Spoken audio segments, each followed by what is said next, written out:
Hello, and welcome to the Health Data Ethics Podcast. I'm your host, Jenny Owens, and in today's episode, I would like to spend a little bit of time continuing to discuss the idea of patient-entered videos, patient-provided video communication. And the context in which I'd like to discuss this actually is the context in which it came up in conversation. When I was discussing the paper that I highlighted in the last episode with my husband, he mentioned something about wanting to be able to take a look at that video and see if you could extract any sort of clinical information on it to discretize it and include that directly into the medical director or into the medical record. And what he said was really interesting because he said then that would give you objective data. And I said, oh, but let's wait. Let's define what objective is in this case. So that medical data is discrete for sure, and it is often quantifiable, right? But there's a lot of medical data that is in free text or natural language, but it's not objective. Medical data is not objective. It reflects the bias of the provider. It reflects the bias of the patient. It reflects the bias of the context, right? When you're looking at medical information, it's very easy to forget that what you're seeing is information that has arisen in a clinical context. Is there something that sparked this visit to come in today? There is a problem that may or may not be discussed, blatantly in the conversation. And this is one of the things that is interesting as we're having discussions about ambient AI, right? To have a microphone that can sit in the room as the caregiver and the patient have a conversation that can listen to that conversation and sort of pre-populate a note for the caregiver. It can listen, pull stuff out and say, here's what I think you're talking about, which is interesting, right? Because an AI like that would be trained on medical data. It would be trained on the information that already reflects the biases inherent in the system. And what it might not have is um, a common vernacular that human beings are good at interpreting, but may not be in the data dictionary for this artificial intelligence, right? So I was thinking about this a lot as I was thinking about, I was reading some anecdotes of interviews that providers had done with patients in really rural areas, right? Patients in areas where people have really a hard time getting access to healthcare.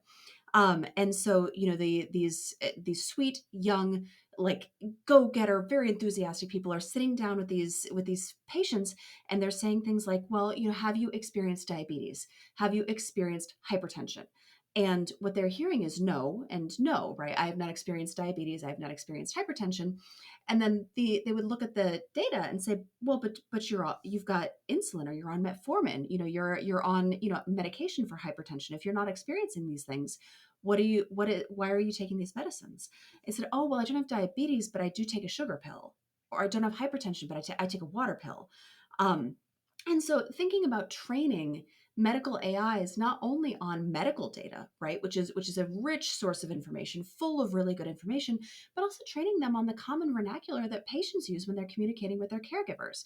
A human caregiver can hear this and tailor their language appropriately so that they're meeting the patient where they're at, and they're making sure that they're speaking the same language as the patient so that they're understood and the patient feels understood. A medical AI that has only been trained on EMR data, I think will have a much more difficult time doing that. So to return to our initial topic, if we are thinking about these patient-entered data or patient-entered videos, and these are the videos that we discussed in the last episode. So maybe a brief introductory video from a patient who has a communication disability. You might be able to scan this and do any number of things. You might be able to look at facial expressions or at micro expressions. You might be able to look at muscle tone or gait. It was anachronisms is the wrong word, but you might be able to look for distinctive physical features or distinctive clinical features in some of these.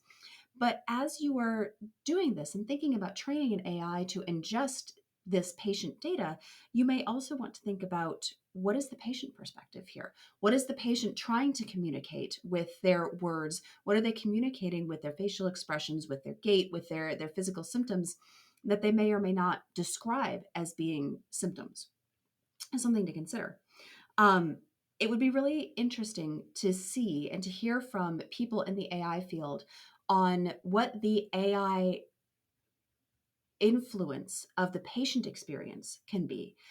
So as as we move forward with technical improvements in healthcare, we have a whole group of patient advocates that if you want a patient perspective on something, you can actually go and pull people in, and they will give you their perspective. We did this also when I was participating in the early stages of the Precision Medicine Initiative. There were a bunch of patient representatives there, and they had absolutely great, like really stellar, hard hitting, practical perspectives that the scientists and the caregivers in the room we're not thinking about, right? Because from a patient perspective, you don't have quite the same academic blinkers and the clinical blinkers that we get when we're working in healthcare all day, every day.